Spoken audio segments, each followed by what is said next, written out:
Di Mekah, di sana terlihat mana yang kafir atau mana yang belum masuk Islam, dan mana yang sudah ridho dengan Islam.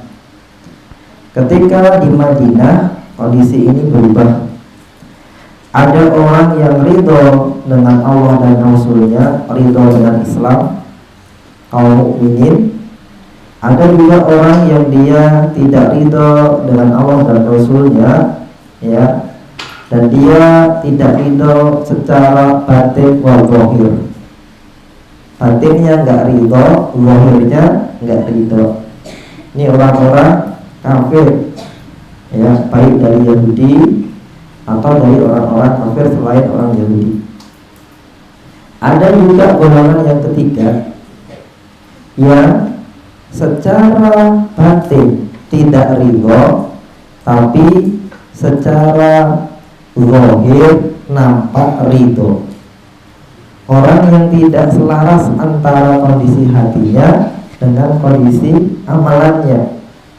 Amaliyahnya nampak ridho, tapi batinnya tidak ridho dengan Allah dan Rasulnya.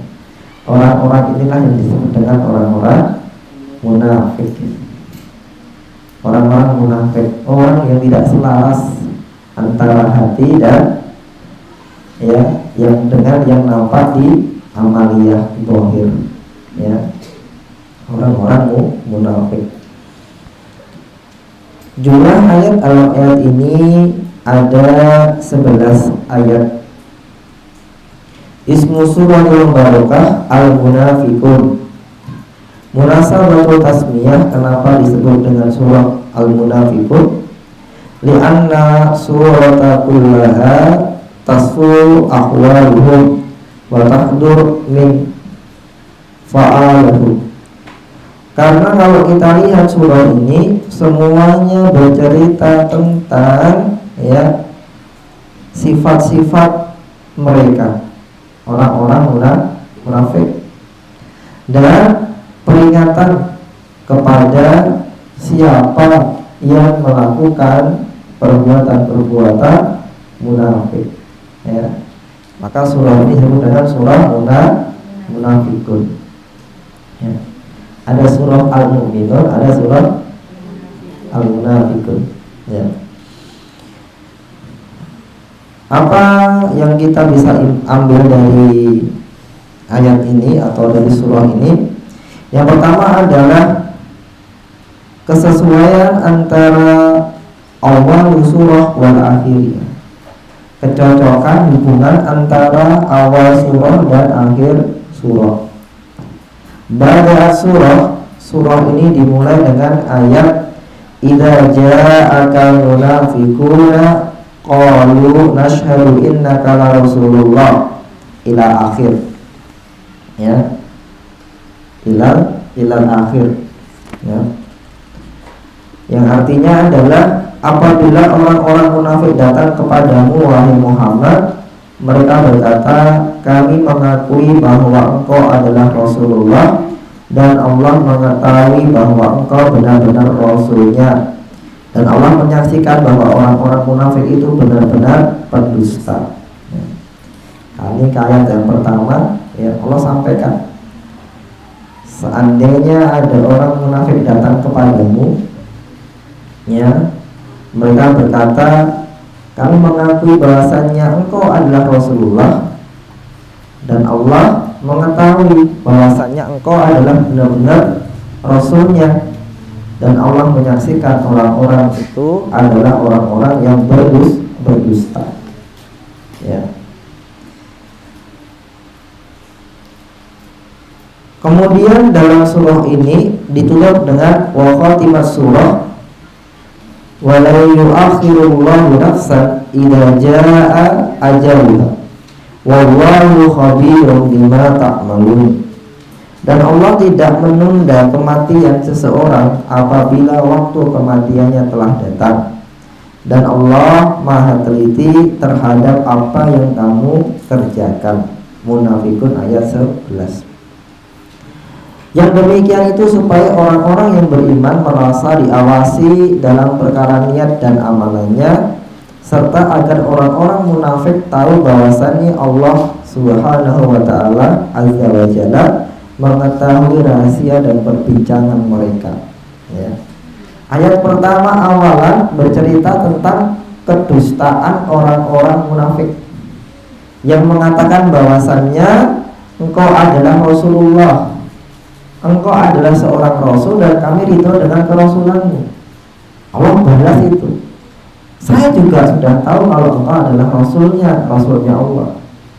Dan saya tahu bahwasanya orang-orang kafir itu adalah orang-orang pendusta. Maksudnya apa? Allah Subhanahu wa ta'ala mengetahui bahwasanya orang-orang munafik itu perkataannya dengan hatinya tidak sama. Karenanya di akhir surah disampaikan bahwasannya ketika Allah sudah memutuskan sebuah ajal, maka seorang pun tidak bisa, ya, menunda ajal yang Allah tentukan kepadanya. Dan sesungguhnya Allah maha teliti, ya, maha teliti. Artinya apa? Teliti pada yang zahir, teliti juga pada yang batin, yang gaib.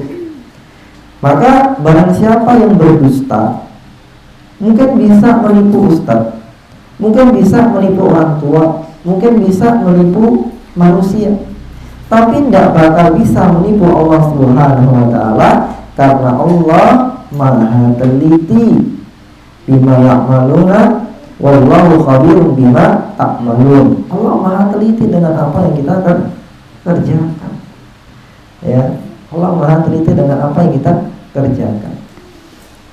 Maka hubungan dua ayat ini memberikan apa? Memberikan ketenangan untuk orang-orang yang beriman dan memberikan rasa muraqabah. Apa itu muraqabah? Merasa diawasi oleh Allah Subhanahu wa ta'ala. Kisah yang sering diulang tapi tidak apa-apa disampaikan. Contoh sikap muraqabah. Ada seorang anak gadis, ya, di kala pemerintahan Khalifah Umar bin Khattab.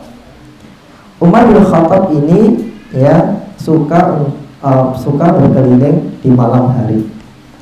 Dalam sebuah rumah ada percakapan antara seorang anak gadis dengan ibunya. Ibunya mengatakan kepada gadis ini, wahai anakku, campurlah susu dengan air, kemudian besok bawalah ke pasar. Kemudian wanita seorang gadis ini menjawab bahasanya, Umi, ini nggak benar seperti ini. Nanti kalau ketahuan Umar bin Khattab, ya, nanti Umar bin Khattab akan marah kepada kita. Kita akan ditegur. Saat gadis ini mendengar berkata seperti itu, Umar bin Khattab mendengar di balik dinding tadi. Kemudian ibunya mengatakan, wahai anakku, ini sudah malam. Umar bin Khattab pasti tidur, tidak mendengar perkataan kita berdua. Kemudian anak gadis ini mengatakan bahasanya, benar, Umar bin Khattab tidur, tapi Rabbul Umar, Tuhannya Umar bin Khattab, Allahnya Umar bin Khattab tidak pernah tidur.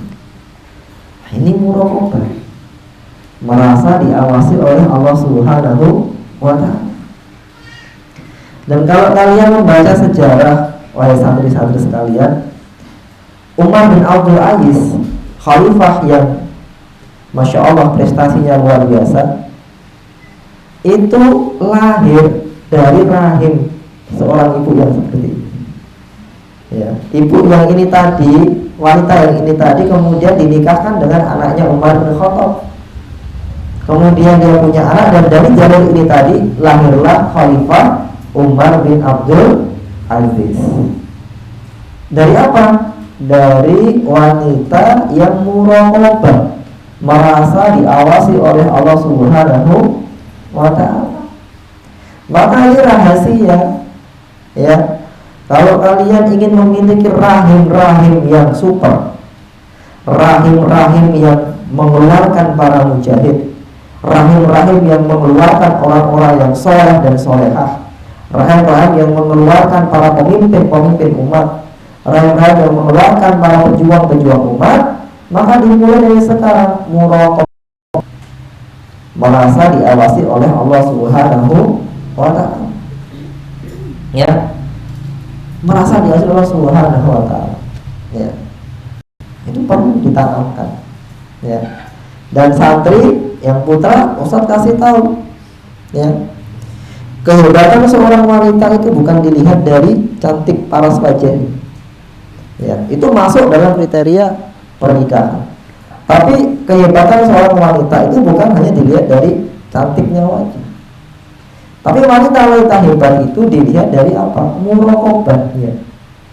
Ya, merasa diawasi oleh Allah Subhanahu wa ta'ala. Sehingga kalau ketika dia menjadi seorang pendamping seorang istri, maka dia bisa menjaga amanah, menjaga harta, menjaga keluarga ketika suaminya nggak ada. Pertama banyak rumah tangga yang hancur karena istrinya tidak punya sikap muraqabah. Suaminya keluar rumah, terima tamu ke dalam rumah, padahal bukan mahramnya. Nah, suaminya keluar, ikut keluar, ya, ketemuan dengan laki-laki yang lain. Dia tanya, kenapa berani? Nggak ada suami saya. Wah, itu masalah. Ya, padahal Tuhannya suaminya, Rabbnya suaminya Maha teliti. Wallahu khabirun bima ta'malun. Seperti itu. Ya. Maka dibiasakan. Jadi sekarang dibiasakan. Ya, muraqabah. Diajak keluar sama ikhwah, jangan mau. Punya harga diri sebagai seorang perempuan. Ya, punya harga diri sebagai seorang perempuan. Ustadz nggak tahu, tapi Allah Subhanahu wa ta'ala maha melihat. Ya, itu kesesuaian antara awal dan akhir surah. Keutamaan surah Al-Munafiqun, Nabi SAW biasa membacanya pada sholat Jumat. Dari Ibnu Abbas radhiyallahu anhuma bahwasanya pada sholat subuh di hari Jumat, Nabi SAW biasa membaca Alif Lam Mim, turunnya Al-Quran yang tidak ada keraguan di dalamnya adalah dari Rabb semesta alam, As-Sajadah, dan bukanlah telah datang atas manusia satu waktu dari masa sedangkan dia ketika itu belum merupakan sesuatu yang dapat disebut. Kemudian Al-Insan, dan Nabi SAW biasa membaca surah Al-Jum'ah dan Munafiqun pada sholat Jum'ah. Ya. Jadi surah ini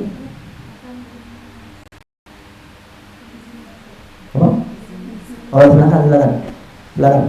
Jadi surah ini termasuk surah yang dibaca oleh Rasulullah SAW ketika sholat Jum'at. Ya. Berarti memiliki keutamaan tersendiri. Nanti yang putra kalau jadi imam bisa sekali-kali membaca surah Munafiqun. Kalau panjang dibagi dua. Ya. Kalau kepanjangan seadanya di kampung. Kemudian apa tema surah ini? Tema utama dari surah ini apa? Tema utama dari surah ini adalah tahdhirul munafiqin, kewaspadaan terhadap sikap-sikap orang munafik.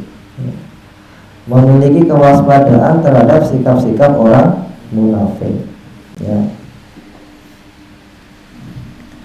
Fawaidu li suratul barakah, yang pertama adalah bayanu sifatul munafikin, al-hadiru minha, al-kadzab, wal-jubal,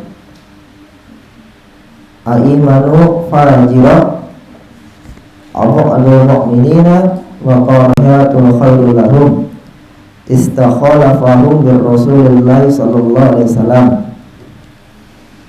Yang pertama adalah penjelasan tentang sifat-sifat orang munafik, bayanu sifatul munafikin. Kenapa dijelaskan di dalam surah ini? Ya, tadi ayat pertama sampai ke 8. Karena ya, agar kita memiliki kewaspadaan terhadap orang-orang munafik. Apa saja itu? Yang pertama adalah ya, kadzib, dusta, ya, pembohong, ya, pembohong. Ya, garis yang memisahkan antara orang beriman dengan orang munafikun yang pertama adalah dusta. Orang yang beriman tidak berdusta.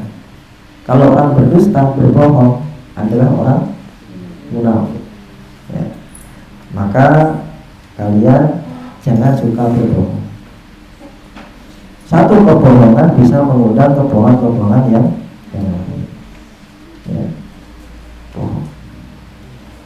Mas, kenapa nggak masuk? Dia bohong, sakit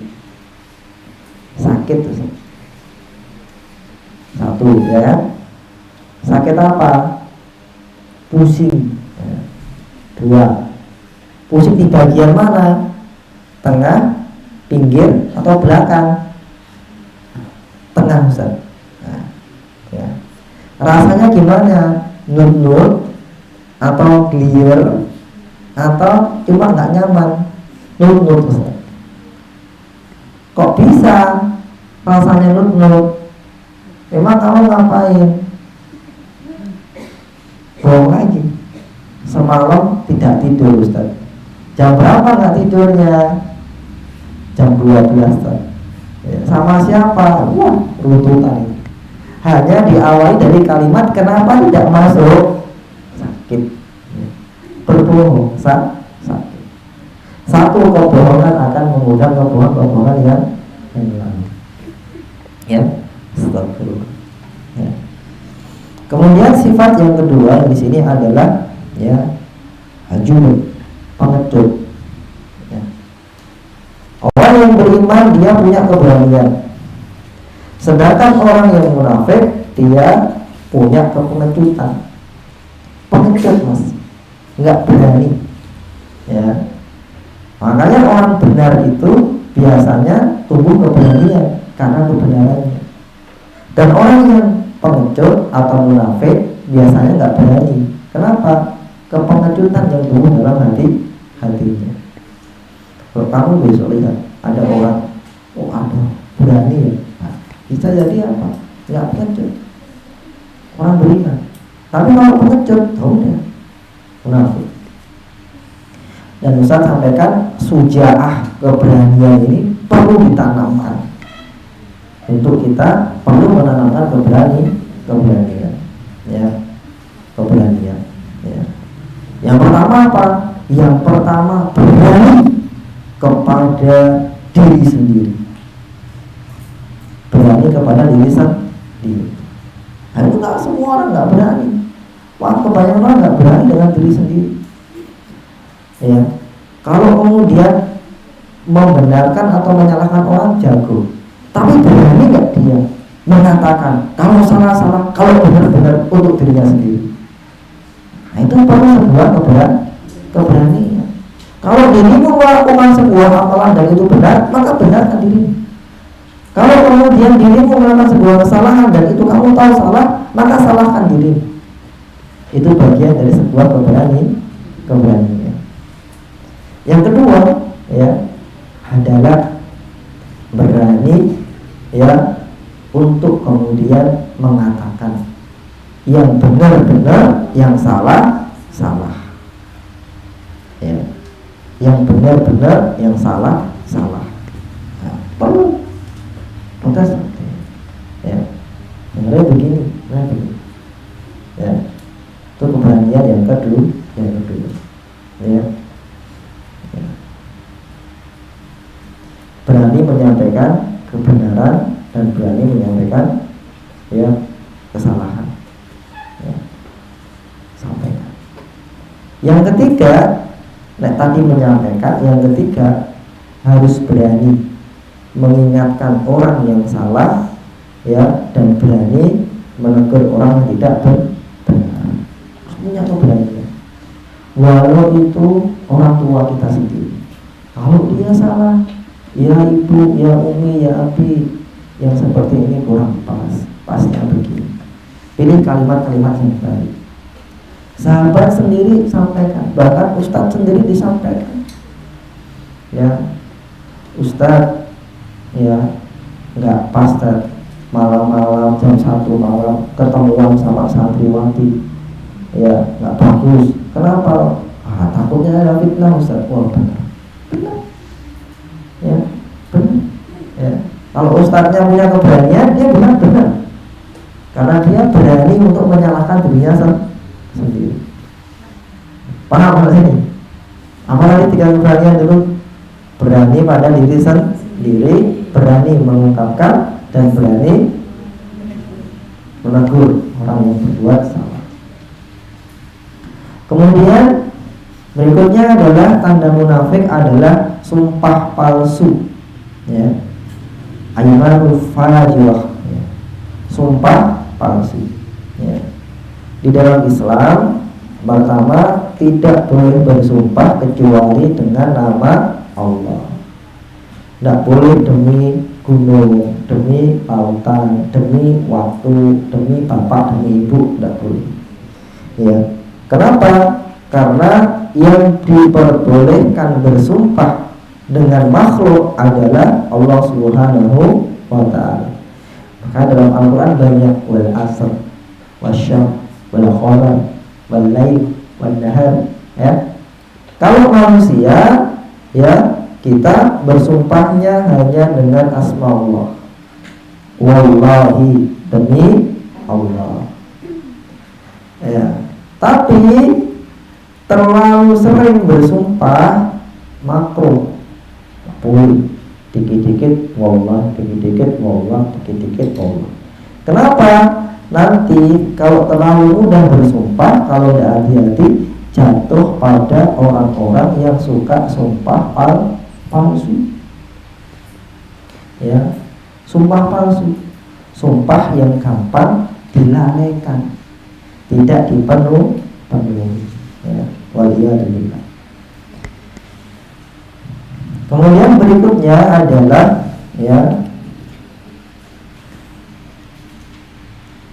sifat orang-orang munafikin yang berikutnya adalah bu'dul munafikin, ya, bu'dul mu'minin.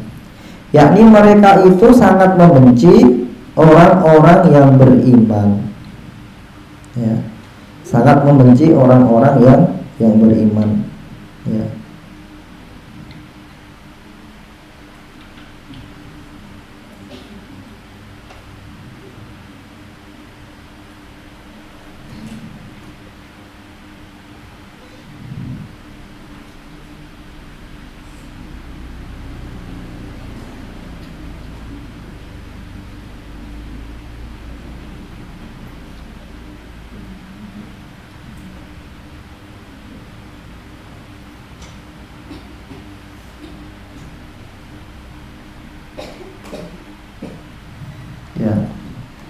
Orang-orang munafikun sangat membenci orang-orang yang beriman, ya. Itu sifat orang-orang munafik, ya. Kebenciannya kita bisa lihat. Salah satunya adalah ketika, ya, terjadi peperangan, perang Kondak. Perang Kondak itu mengerikan, ya. Kenapa? Orang-orang kafir itu bersekutu. Orang kafir Arab, ya, ya, bersekutu menjadi satu menyerang kota Madinah. Masalahnya di dalam kota Madinah itu masih ada orang-orang munafik, ya, yang memanfaatkan situasi dan keadaan, ya. Sehingga ketika saat perang Kondak, kaum muslimin diserang 2 tempat, diserang dari luar dan diserang dari dalam. Mengerikan, ya, mengerikan orang-orang munafik, ya. Kemudian orang-orang munafik ini, ya, salah berikutnya adalah dia benci melihat kebaikan dalam diri mereka dan meremehkan Rasulullah Sallallahu Alaihi Wasallam serta sombong. Ya. Benci dengan kebaikan, meremehkan Rasulullah dan sombong.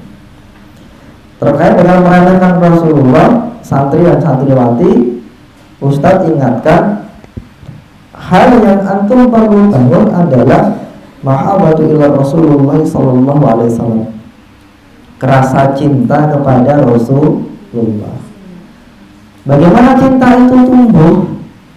Kalau orang Jawa bilang tresno jalaran saka kulino. Ya. Cinta itu tumbuh karena sering, ya. Cinta itu tumbuh karena terbiasa. Ya, contohnya biasa ketemu, ya. Biasa bertemu, biasa aja. Tapi lama-lama menjadi cinta. Ya, ayo Ustaz sama santri-santri, ya. Nah, biasa ketemu, lama-lama tumbuh cinta kepada sang santri. Ya, Masya Allah. Cerita tentang bagaimana santri mencintai Ustadz, Ustadz mencintai santri, sampai ada hubungan batin. Ya, Insya Allah. Ustadz punya santri. Pertemuan terakhir dengan Ustadz, dia bilang, Ustadz, alhamdulillah istri saya hamil. Oh iya mas, semoga lancar ya lahirannya. Padahal itu baru usia kehamilan 4 bulan atau 5 bulan. Lama gak ngubungin. Suatu saat tiba-tiba Ustadz itu kayak ada perasaan harus segera menghubungin, harus segera menanyakan kabar. Gimana kabar istrinya, sudah lahiran, belum, sebagainya. Itu kayak ada dorongan yang kuat di dalam hati. Saya pegang HP, assalamualaikum mas, gimana kabar istri, sudah lahiran belum? Ya, langsung centang biru, ya, berarti sudah dibaca. Waalaikumsalam Ustaz, mohon doanya Ustaz, sekarang baru di klinik pembukaan 3. So, tanya, padahal nggak ada perencanaan sama sekali. Begini, kalau kemudian kita sudah memiliki rasa cinta, firasat, karenanya santri dan santriwati, tumbuhkan cinta kalian dengan Rasulullah. Bagaimana caranya? Sering membaca hadis, sering membaca sirah, sering bersolawat. Ya, kenapa? Karena perjuangan ini berat. Tanpa rasa cinta kita nggak mungkin bisa berkorban. Ya, kalau kemudian pendekatannya cuma logika, sholat nanti dapat surga, sholat nanti dapat ini dapat itu, kayak orang dagang, lama-lama capek.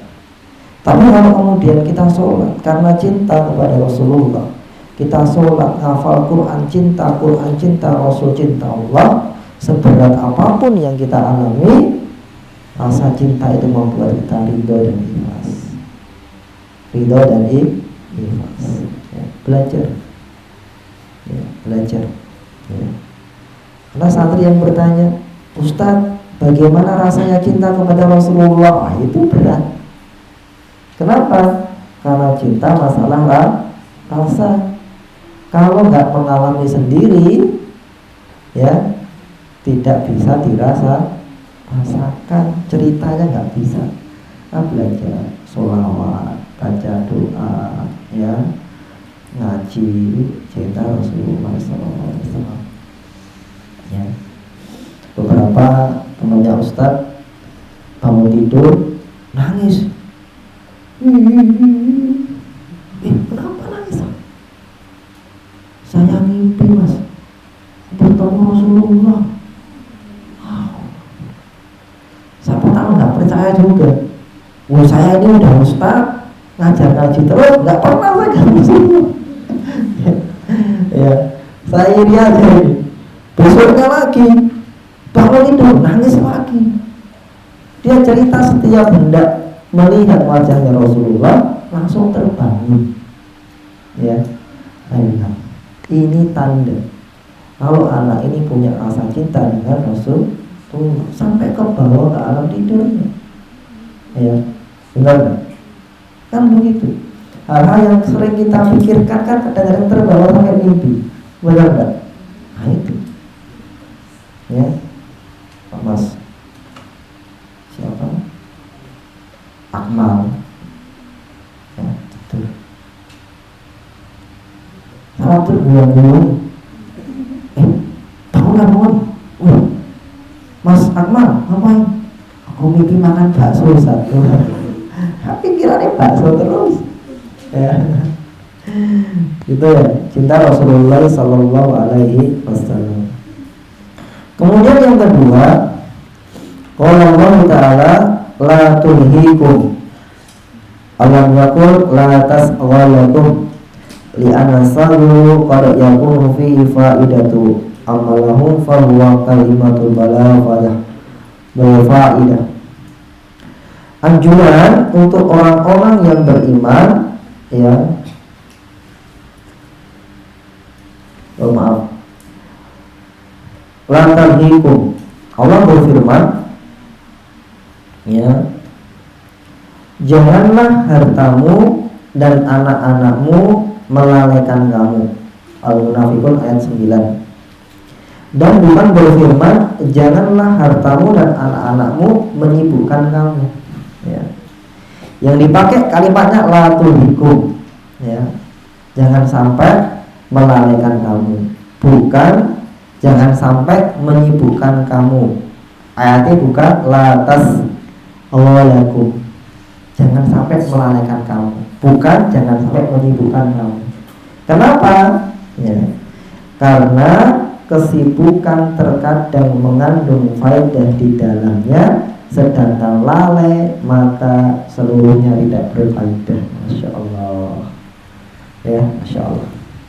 Kalau pakai kalimat sibuk, kesibukan itu kadang masih membawa kemanfaatan, betul.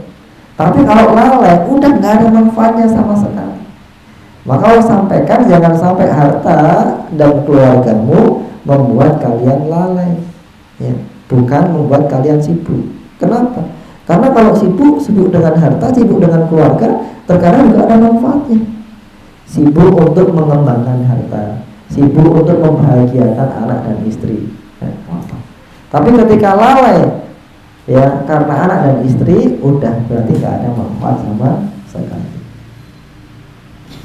Kemudian, ya, disebutkan di sini haitsu mu'minina ala shadaqatu lamalaha min fadlil kabiru fid dunya wal akhirah.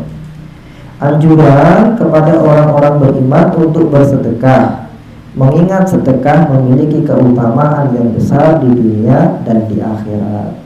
Ayat ke-10. Ya.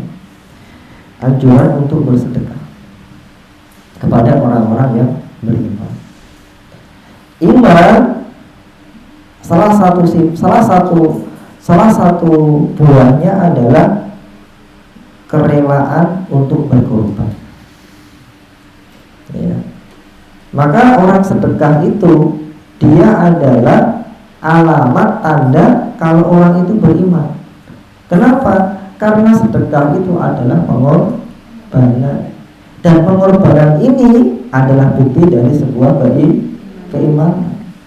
Maka orang-orang yang menyedekahkan hartanya padahal harta itu dia cintai, ya, maka itulah tanda orang-orang yang beriman.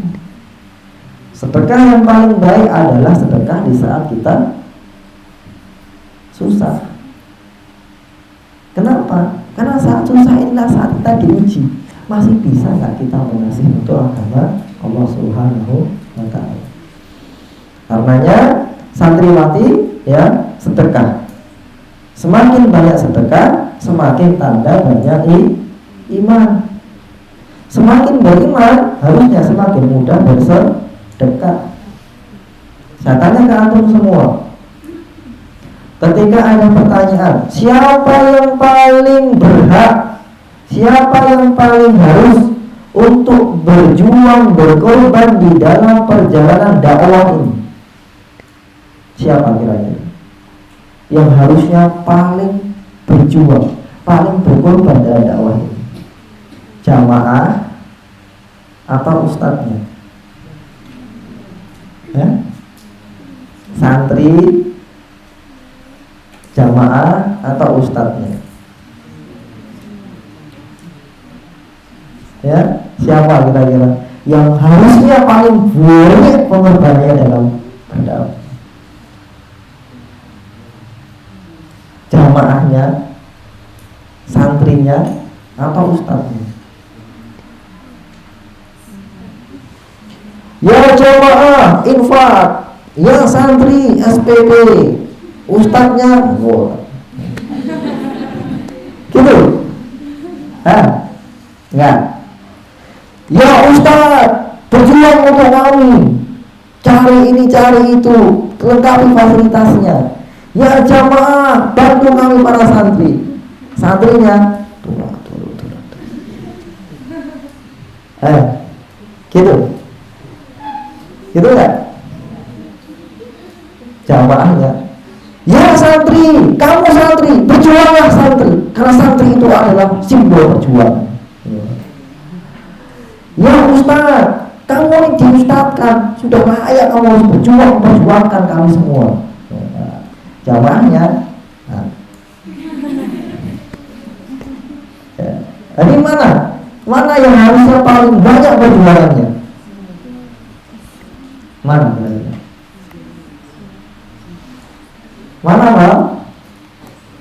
Waduh, nyari aman kalau jamaahnya semua. Benar. Tapi yang paling berat, berjuang, berkorban sebanyak mungkin adalah orang-orang yang berharap surga dari Allah Subhanahu wa taala dan punya iman di dalam hatinya. Entah dia santri, entah dia jamaah, entah dia ustaz, ketika dia punya harapan surga dan punya iman dalam hatinya, maka dialah orang yang paling pantas untuk berkorban sebanyak-banyak dalam agama. Belum? Siapa yang mengira nanti ustaz ini surganya lebih tinggi daripada santri lagi, yang katakan? Nggak ada yang mengira, astagfirullah. Nggak kasihan ustaznya ini, udah kayak gini ya.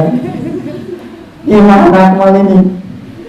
Siapa yang mengira nanti ustaz ini surganya lebih tinggi daripada santri, yang katakan?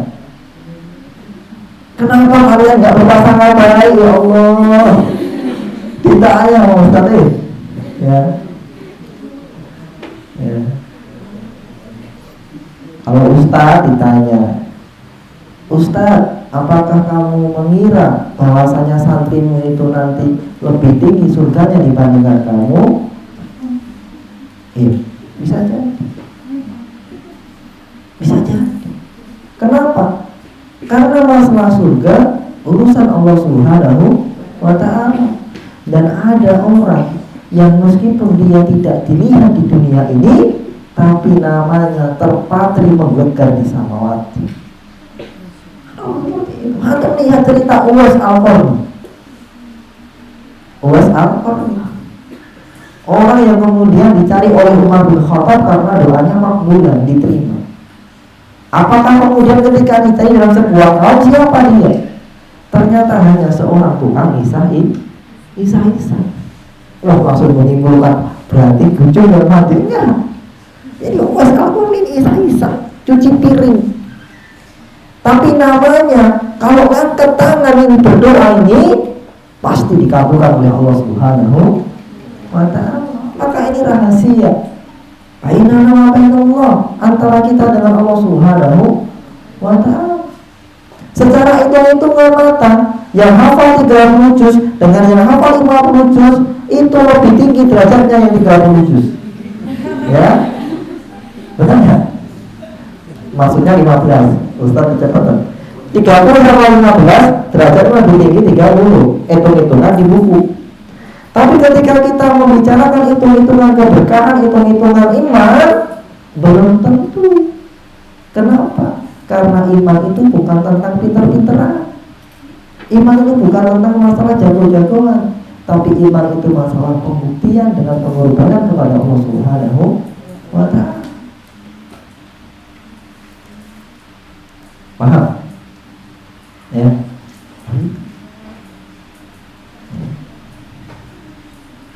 Allah berikan rumus dalam hadis. Rumusnya, ada orang bertanya kepada Rasulullah, ya Rasulullah, siapa orang yang paling berhak saya hormati di dunia ini? Jawabnya siapa? Ummu, ibu. Siapa Rasulullah? Ummu, ibumu. Siapa Rasulullah? Ummu, ibumu, wa abuk, dan bapak. Ibu, bapak. Secara fakta, siapa yang cari nafkah? Siapa yang lebih pintar biasanya? Bapak. Siapa yang lebih jago? Bapak. Siapa yang lebih berani? Bapak. Siapa yang lebih sengsara? Bapak. Benar nggak? Tapi kenapa ibu? Ini kaidah Allah Subhanahu wa ta'ala. Karena ibu pengorbanannya sangat-sangat besar untuk kita. Rasa cintanya ibu kepada kita lebih rasa cintanya ayah kepada kita. Benar nggak? Ini nggak bisa dirasakan kalau nggak mengalami sendiri. Ya. Maka kalau ada orang cowok itu durhaka sama ibu, itu jadi maling kundang kalau dalam kisah kisah Padang itu ya, kisah ya fiktif ya, kalau diceritakan maksudnya kisah-kisah ada. Jadi maling kundang, jadi batu ya. Tapi kalau sampai ada seorang wanita, anak perempuan, seorang wanita kok sampai durhaka sama ibunya, kira-kira jadi apa bagusnya? Kalau anak laki-laki nggak tahu susahnya orang menyusui, benar nggak? Tapi kalau seorang wanita dia tahu bagaimana susahnya menyusui, susahnya hamil, sampai dia durhaka sama ibunya, kira-kira kalau buat cerita bagusnya jadi apa? Bagusnya jadi batunya meledos, ya, meledak, gitu, terpecah ke mana-mana, ya, kan gitu. Makanya apa? Iman itu butuh pembuktian, pengorbanan, dan pengorbanan tadi adalah tanda keimanan seseorang. Kemudian yang berikutnya, yang nomor 3 adalah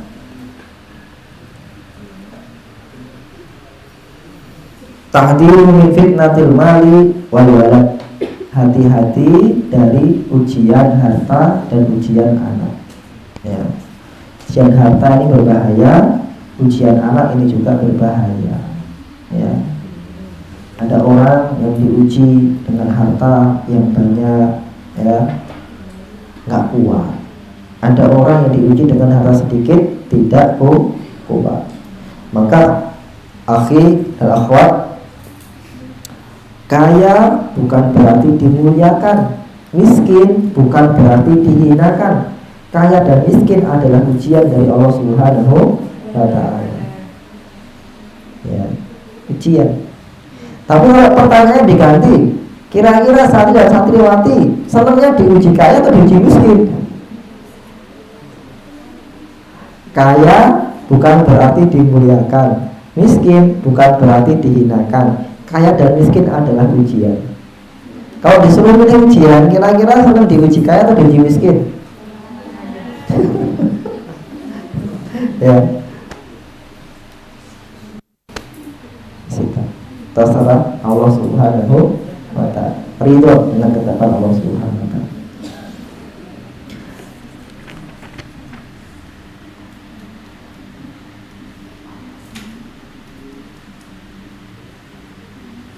Yang terakhir, ya,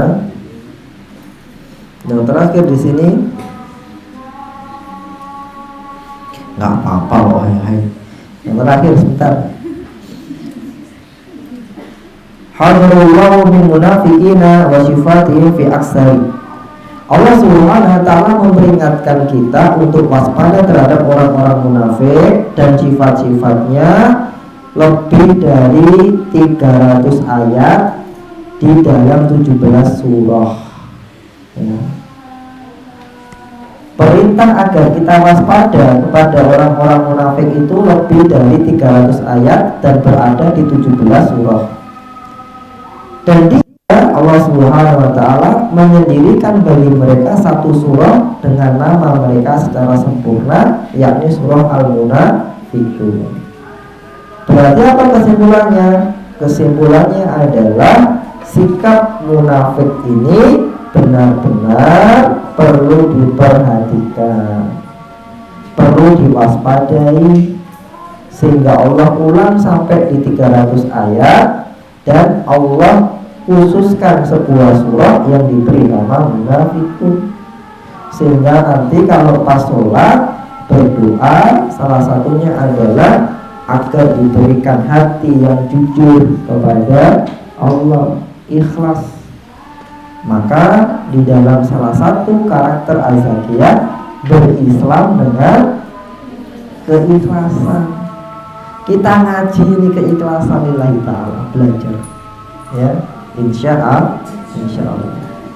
Ustaz cukupkan ya, diingat yang santriwati putri jangan sampai mendurhakai ibu ya, tak jadi batu tidak hancur. Kita cukupkan. Wa akhiru da'wana walhamdulillahirabbil alamin. Assalamualaikum warahmatullahi wabarakatuh.